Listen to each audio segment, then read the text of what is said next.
Okay, team, coming at you with a message today that I know a lot of people, well, you're not thinking about my message, but you're thinking about what I'm going to talk about. And that is, actually, let me back up. The reason for the message today, I was talking with my good friend, Michael Karen, today. We've had a wonderful opportunity to work together. He owns Get Burley, and we've collaborated together on a lot of projects. And we were talking about showing concern, but not panicking. And oftentimes when things like, we have the coronavirus thing going on, and true leaders, let's separate from coronavirus, in the leadership, in the business world, in the family world, just in communities, in life in general, true great leaders will always show concern when there's time for concern. You're concerned and you perform. Okay? That's a leader. Concerned and epic panic, or just panic, it's not a good leader.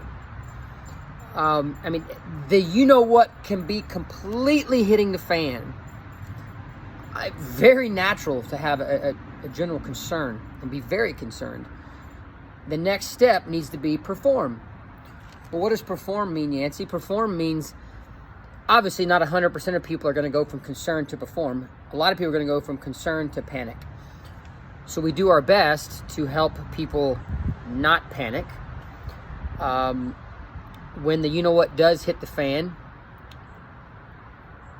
let's talk real right now, because you guys know, man, I like shooting these messages. This is me. No editing. I'm stuck on this message right now. I can't edit it. So when it hits the fan, there are situations when, let's take in this case, the virus is not the biggest risk. It's the panic. The concerned people go to extreme panic.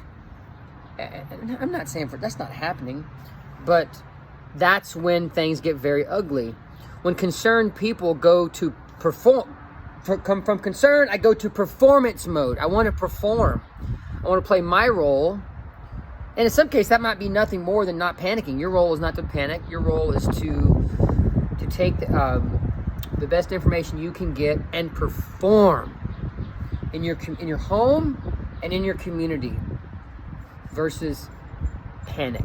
There's nothing more dangerous on this planet. There is no virus. There's nothing more dangerous than a massive population in full-blown panic mode. Lighten the mood a little bit. You go to... I love referencing Robert Duvall. I've referenced Bobby D in many messages before, when he's walking down the beach in Apocalypse Now. That creates a very real scene for people in our military. I was in the military. I was lucky enough not to be in any super crazy situations. Night operations on a helicopter carrier, being this far from the edge, tying down a helicopter that weighed frickin' 10 million pounds as the ship's listing back and forth. That's probably the craziest thing I ever had to do in the military.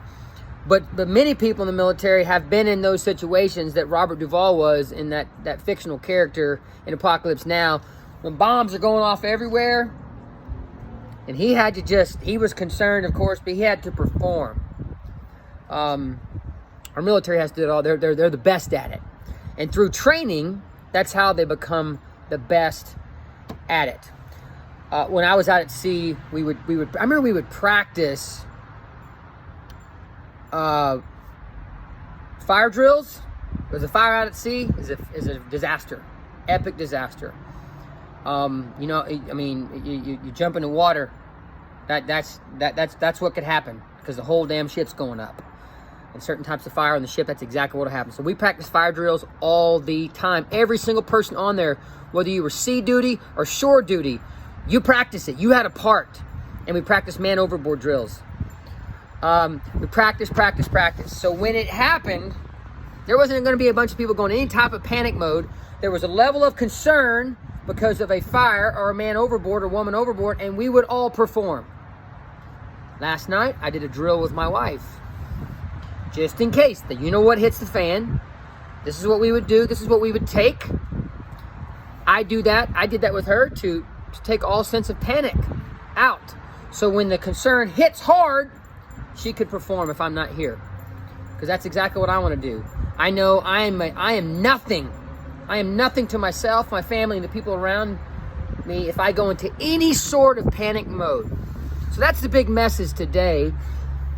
This is a unique time for us, and I want you to, you know me, I always want you to take the positive in everything, and I want you to say, how am I going to perform once the level of concern increases? Am I going to perform or am I going to panic?